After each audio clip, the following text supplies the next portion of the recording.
مسرورا ومن أراد الآخرة وسعى لها سعيها فهو مؤمن فأولئك كان سعيهم وعلى آله وأصحابه ومن تبعهم بهداه إلى يوم القيامة. أما بعد. Hadirin hadirat jamaah Masjid Darussalam, wabil khusus jamaah salat subuh. Alhamdulillah wa syukurillah, satu nikmat besar Allah anugerahkan kepada kita. Kita diberikan kekuatan untuk istiqomah. Al-istiqomah khairun min alfi karamah. Satu amalan yang istiqomah dapat menghantarkan kepada 1000 kemuliaan, 1000 keutamaan. Tentu istiqomah di sini adalah satu konsistensi kita di dalam melaksanakan amal-amal ibadah, lebih lagi ibadah sunnah. Karena kalau wajib itu kan sudah tidak ada tawar-menawar. Tapi barang siapa bisa istiqomah dalam satu amalan sunnah, walau qalilan, walau sedikit, tapi ini luar biasa, insya Allah akan menghantarkan kita kepada kehidupan yang dimuliakan oleh Allah, dunia lebih lagi akhirat. Untuk itu mari cari amalan yang ringan tapi istiqomah, ringan tapi istiqomah. Nah, amalan sunnah ini dapat menghantarkan kepada fadilah keistiqomahan, manakala amalan wajibnya istiqomah. Nah, begitu. Hadirin sekalian, alhamdulillah pagi ini guru kita Al-Mukarram Bapak Kiai Ahmad Shadiq telah berada di tengah kita. Tentu saja sudah banyak ilmu yang beliau sampaikan dan insya Allah banyak manfaat yang kita peroleh. Maka pagi ini insya Allah beliau kembali akan menyampaikan tausiahnya. Mari kita ikuti dengan seksama, dan barang siapa yang belum atau lupa niat iktikaf, niatlah iktikaf. Bismillahirrahmanirrahim. Awal iktikaf di masjid sunnatan lillahi ta'ala, supaya dapat nilai-nilai ganda, nilai iktikaf dan nilai ilmu, apalagi nilai silaturahmi, apalagi ada sarapan pagi, semua mengandung kemuliaan, kenikmatan, kebaikan. Saya kira saya tidak berpanjang kata, ini persilakan kepada Bapak Kiai Ahmad Shadiq untuk menyampaikan tausiahnya. Fadhil Mas.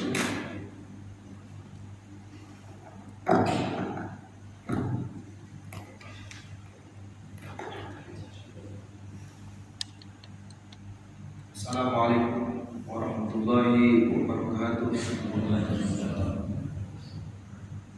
Bismillahirrahmanirrahim. Alhamdulillahi wassalatu wassalamu ala rasulillah ala sayyidina Muhammad ibn Abdillah wa ala alihi wa sahbihi wa man wala wa la hawla wa la quwwata illa billah. Amma ba'du. Yang terhormat Bapak Kiai Haji Ahmad Farhan Hafiz, dan yang saya muliakan dan saya hormati seluruh pengurus Masjid Darussalam Duta Bandara. Semoga Allah senantiasa memberikan kita sehat walafiat, memperpanjang istiqomah dan ibadah kepada Allah Subhanahu wa taala. Amin ya rabbal alamin.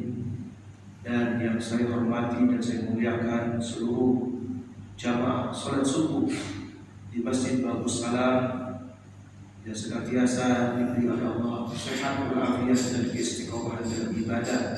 Amin ya rabbal alamin. Hadirin jamaah salat subuh yang dimuliakan oleh Allah, alhamdulillah tak terasa kita sudah sebulan berjumpa Baru bulan kemarin kita berjumpa di masjid ini, kita berjumpa lagi di minggu yang ketiga setiap bulannya. Ini merupakan rahmat dan nikmat dari Allah yang telah dianugerahkan kepada kita, yaitu berupa sehat walafiat. Dan sebelum saya mulai pengajian kita, mari kita baca surah Al-Fatihah untuk guru kita Ustaz Karimullah yang kemarin beliau wafat. Beliau tidak sakit, sebelumnya tidak sakit, tapi beliau dipanggil Allah mungkin karena satu penyakit juga, tapi awalnya beliau sehat. Tapi juga tidak disangka beliau kemarin hari Sabtu pagi wafat, meninggalkan kita semua. Mudah-mudahan Allah ampunkan dosa beliau, Allah tempatkan beliau di surganya, Allah terima semua amalan baiknya. Ala hadiyah wa ala kulli niyatin salihah ila hadratin Nabi Muhammad sallallahu alaihi wasallam. Lahu al-Fatihah. A'udzu billahi minasyaitonir rajim. Bismillahirrahmanirrahim. Ar-Rahmanir Rahim. Maliki yaumiddin. Iyyaka na'budu wa iyyaka nasta'in. Ihdinas siratal mustaqim. Shiratal ladzina an'amta 'alaihim ghairil maghdubi 'alaihim waladdallin. Amin. Terima kasih hadirin jamaah salat subuh dimuliakan oleh Allah. Baiklah, sebagaimana kajian kita kemarin, kita membahas tentang Adabun Naum. Ini belum tuntas. Kalau belum tuntas, takutnya nanti ada yang bertanya, kok sepotong-sepotong. InsyaAllah pagi ini kita lanjutkan sedikit. InsyaAllah mudah-mudahan berkah dan bermanfaat. Sebagaimana kita jelaskan kemarin, bahwa kita disunahkan tidur menghadap ke arah kiblat. Tidur miring ke arah kanan sebagaimana tidurnya mayat di dalam tiang lahat, di dalam lubang kuburan. Kemudian ketika kita tidak mengantuk, jangan memaksakan untuk tidur. Tidurlah ketika dia mengantuk. Dan ketika akan tidur, laksanakanlah sebagaimana yang dianjurkan oleh Nabi Muhammad SAW, yaitu berzikir terlebih dahulu, menjaga wudhunya, dan sebagaimana yang akan kita laksanakan pada pagi hari ini. Dan kemarin juga telah disebutkan bahwa orang tidur sehari semalam itu jangan lebih dari 8 jam. Apabila seseorang itu tidur lebih dari 8 jam, contohnya dia hidup 50 tahun, dengan tidur dia 8 jam setiap hari, maka sudah dia menghilangkan umurnya selama 20 tahun hanya untuk tidur. Wa huwa umrika. Qala al-musannif rahimahullah wa nafa'ana bi ulumi fid darin amin. Id'ishta mathalan 60 sanatan. Contohnya atau misalnya engkau hidup 60 sanatan, sebanyak 60 tahun. An-tudayya minha 20 sanatan, engkau telah menghilangkan umurmu sebanyak 20 tahun. Wa huwa thuluthu umrika, 20 tahun itu adalah sepertiga daripada umur. Jadi bayangkan, hanya untuk tidur sudah hilang 20 tahun. Belum lagi dipotong ketika kita ketawa, bergurau, lalai dan sebagainya. Sehingga apabila dihitung-hitung, umur kita ini yang dijadikan ibadah kepada Allah hanyalah sedikit. Kemudian lanjutan daripada kalimatnya adalah wa'idda inda naumi siwakaka. Kemudian ketika engkau akan tidur, jangan tidak bersiwak, artinya ulangilah kamu bersiwak, wa tahuraka, dan kamu bersuci. Jadi artinya ketika kita akan tidur, jangan lupa untuk bersiwak, minimal sikat gigi sebelum tidur. Kemudian mengambil air wudu. Waqsim ala qiyamil laili, bertekadlah untuk bangun malam. Jadi ketika bertidur, hadirin, bertekad ia di dalam hati untuk bisa bangun malam. Aw 'ala qiyami qabla subhi, atau bangun sebelum subuh. Jadi ketika kita tidur, niat di dalam hati, saya akan bangun malam. di dalam hati, isyaratkan kepada malaikat. Biasa saya begitu kalau tidur, wahai malaikat, kadang di samping kanan kita ini kan ada malaikat yang menjaga kita, raqib dan atid. Sampaikan kepada malaikat itu, wahai malaikat, bangunkan saya dari tidur. Insya Allah pasti bangun, pasti bangun.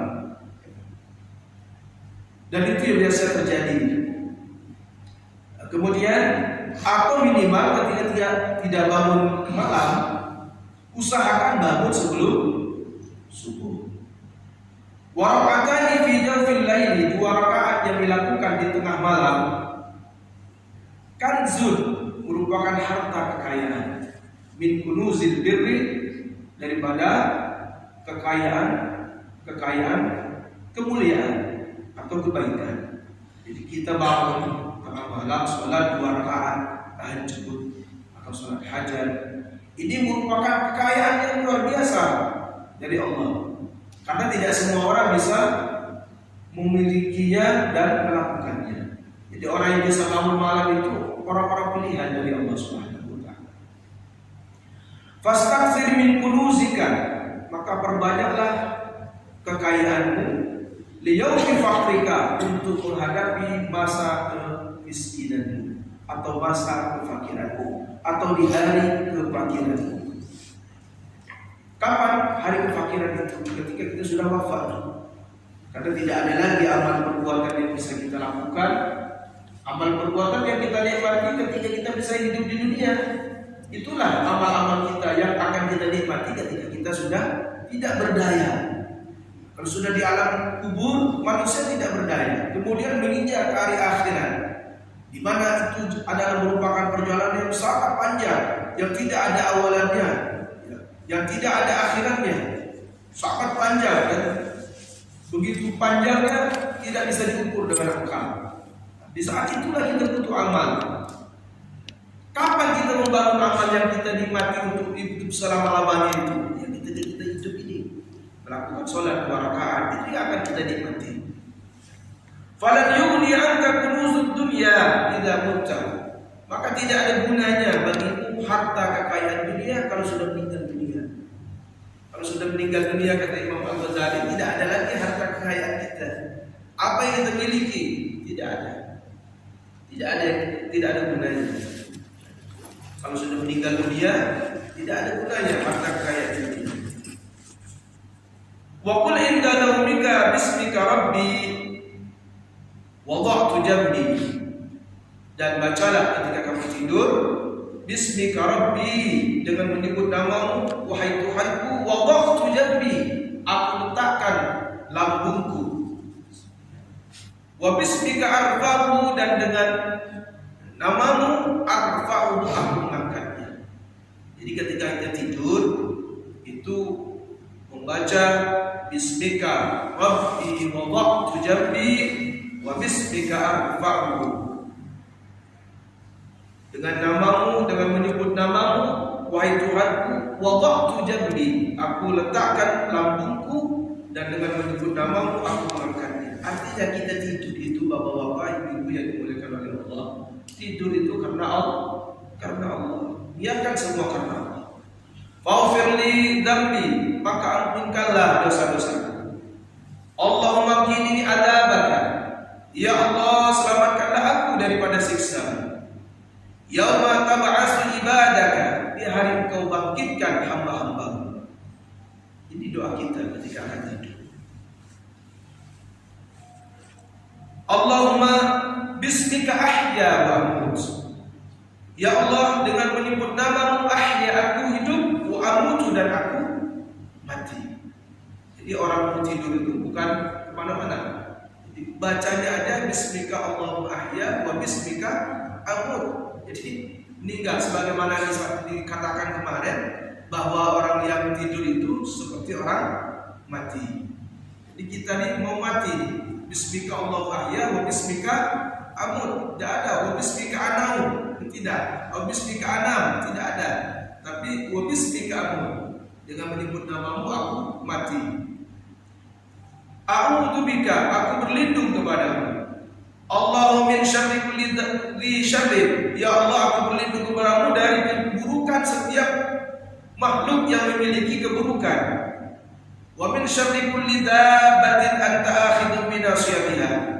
Dan dari keburukan setiap binatang yang engkau kuasai ubun-ubunnya. Jadi kalau kita tidur baca ini, insyaallah selamat dari gigitan ular, kalajengking atau binatang-binatang yang berbisa lainnya. Inna rabbi ala siratin mustaqim. Sesungguhnya Tuhanku di jalan yang lurus. Allahumma antal awwalu falaysa qablaka syai'un wa antal akhiru falaysa ba'daka syai'un wa antal dhahiru falaysa fawqaka syai'un wa antal batinu falaysa dunaka syai'un waqdi 'anni ad-daina wa unini minal faqri. Ini doanya panjang sekali hadirin. Sebagaimana yang ditanyakan oleh ibu kemarin, ketika akan tidur apa yang harus dibaca? Inilah bacaan ketika akan tidur. Mungkin hanya saya baca doanya saja, sebagaimana yang saya baca barusan. Waqdi 'anni ad-dain, jadi berdoa kepada Allah. Lunaskanlah hutang-hutang. Wa aunini minal faqri, dan kayakanlah aku, cukupkanlah aku daripada kefakiran. Allahumma anta khalaqta nafsi wa anta tawaffaha laka mahyaha wa mamataha. In amattaha faghfir laha wa in ahyaitaha faghfirha bima tahfadhu bihi ibadakas sholihin. Ini doanya bapak-bapak dan ibu-ibu. Allahumma inni as'aluka al-'afwa wal 'afiyah fid din wad dunya wal akhirah. Allahumma ayyidni fi ahabbis sa'ati ilaika wasta'milni bi ahabbil a'mali ilaika hatta tuqarribani ilaika zulfa wa tubaidani an su'tika muddan. As'aluka fatu'tini wa astaghfiruka faghfirli wa atuka fastajiba li. Ini doa ketika akan tidur. Kata Bapak kemarin moderator itu, kalau dibaca semua tak jadi tidur gitu. Karena begitu panjang doa tidur itu. Summa qra ayat al-kursi, kemudian bacalah ayat al-kursi. Wa amana rasulu ila akhir surah, dan membaca surah amana rasulu bima unzila ilaihi min rabbih wal mu'minun ila akhir ayat. Itu. Kemudian wal ikhlasi, dan membaca surah al-ikhlas, qul huwallahu ahad 3 kali. Wal muawwidataini, dan sebuah surat pelindung, surah muawwidatain, yaitu qul a'udzu birabbil falaq min syarri ma khalaq wa min syarri ghasiqin idza waqab wa min syarri naffasati fil 'uqad wa min syarri hasidin idza hasad. Kemudian qul a'udzu birabbin nas malikin nas ilahin nas min syarril waswasil khannas alladzi yuwaswisu fi sudurin nas minal jinnati wan nas. Wa surat tabarakal mulk, dan membaca surah tabarak. Ini mau tidur Bapak-bapak Ibu-ibu, baca surah tabarak. Kalau kita amalkan luar biasa. Wal yaqutkan naum anta ala dzikrillah, dan tidurlah engkau dalam keadaan berzikir kepada Allah. Jadi tidur dalam keadaan berzikir sampai kita terlelap. Wa ala taharati, dan dalam keadaan suci. Jadi jangan sampai tidur tidak memiliki air wudu. Apa kata Imam Al-Ghazali? Kenapa saya kejar di sini sampai nanti akhir redaksi kalimat ini? Faman fa'ala dzalika, barang siapa yang melakukan hal itu, yang pertama tidur menghadap ke arah kiblat, kemudian tidur dalam keadaan suci, tidur sebelumnya bersiwak, kemudian tidur dalam keadaan berzikir, membaca doa-doa yang disebutkan tadi. Barang siapa yang bisa melakukan hal itu, urija bi ruhihi ilal arsy, diangkat ruhnya ke arsy Allah. Kita tidur itu Bapak-bapak, ruh kita diangkat ke arsy Allah Subhanahu wa taala. Wa kutiba musalliyan, dan dicatat dia orang yang sholat ila ayyastaiqidha, sampai dia bangun. Bapak-bapak Ibu, inilah fadilah kita mengamalkan sunnah Nabi. Ketika dia tidur melakukan sunnah-sunnah yang disebutkan tadi, mulai kita tidur jam 9, bangun jam 4 umpama, itu oleh Allah Subhanahu wa taala, tidurnya saja dicatat sebagai ibadah, dianggap dia melakukan sholat semalam suntuk sampai dia bangun. Siapa yang bisa melakukan ini? Tidak ada lain, Rasulullah dan Imam Al-Ghazali. Beliau Imam Al-Ghazali ini melakukan hal ini seumur hidup. sehingga menjadi renungan bagi kita, ibadah kita belum ada apa-apanya dibandingkan dengan ibadah mereka. Di mana Imam Syafi'i setiap hari itu bersolawat kepada Allah Subhanahu wa taala, kepada Rasulullah sallallahu alaihi wasallam sebanyak 40.000 kali. Imam Hambali 30.000 kali, Imam Hanafi 20.000 kali selawat. Kita berapa kali bersolawat kepada baginda Nabi Muhammad sallallahu alaihi wasallam setiap malam? Belum ada apa-apanya. Kita bisa istiqomah 100 saja selawat setiap malam, dikabulkan hajat dunia akhirat. 100 kali saja insyaallah. Menurut Syekh Ali Jabir itu kan bersolawat 100 kali setiap hari setiap malam rutin, insyaallah terkabul hajat-hajatnya di dunia dan di akhirat. Fa idza staiqadta fardi ila ma araftuka awwalan. Kalau sudah bangun tidur, fardi ila ma araftuka awwalan, maka kembalilah kepada apa yang telah diajarkan kepadamu terdahulu. Membangun tidur ya, membaca doa. Wadawi ala hadat tertib, terus lakukan ya. Urutan ini baqiyat mereka di sisa-sisa umurmu. Jadi kalau kita tidur, bapak-bapak, ibu-ibu bangun membaca doa. Apa doanya? Alhamdulillahilladzi ahyana ba'da ma amatana wa ilaihin nusyur. Jadi kembali kepada apa yang telah diajarkan terdahulu. Ya, kalau di pondok-pondok itu kan dimulai dari bab awal. Kalau di sini loncat-loncat, diambil yang terpenting. Bapak-bapak, ibu-ibu, jamaah salat subuh yang dimuliakan oleh Allah Subhanahu wa taala. Susah kita untuk istiqomah sebagaimana disampaikan oleh Bapak Kiai tadi. Istiqomah afdal alfi karamah. Kita bisa istiqomah malam ini, kita tidur bisa bersuci, kemudian bisa bersiwak, membaca doa sebagaimana yang diajarkan Rasulullah, sampai kita dijemput ajal oleh Allah Subhanahu wa taala. Itu sulit dan berat. Maka di sini dikatakan oleh Imam Al-Ghazali, wa in syaqqat 'alaikal mudawamatu. Kalau susah bagimu untuk selalu mudawamah, terus menerus. Malam ini kita baca doa. Kalau sudah ngantuk nggak baca apa-apa, bahkan nggak boleh wudu. Terus lakukan itu. Kalau memang susah engkau melakukan itu terus menerus, fasbir, disuruh bersabar oleh Imam Al-Ghazali. Sabrul marid, seperti sabarnya orang yang sakit, ala mararatid dawa, atas pahitnya minum obat. Ya, orang sakit itu minum obat kan sulit untuk bisa menahan pahitnya obat. Tapi karena ingin sembuh, dia bersabar. Intidharan lisyifa, karena ingin sembuh, diminum obat. Wa tafakkar fi qasri umrika, dan berfikirlah, kata Imam Ghazali, tentang singkatnya atau pendeknya umurmu. Wa istamafala bi atasanatin, kalau seandainya engkau hidup 100 tahun seumpama, fa ya qalilatun, itu sedikit, kata Imam Al-Ghazali. Bil idhafati ila maqamika fid daril akhirah, dibandingkan kedudukanmu yang tinggi nanti di akhirat. Apa kedudukan yang tinggi itu? Wa hiya abadul abad, yaitu engkau akan hidup selama-lamanya.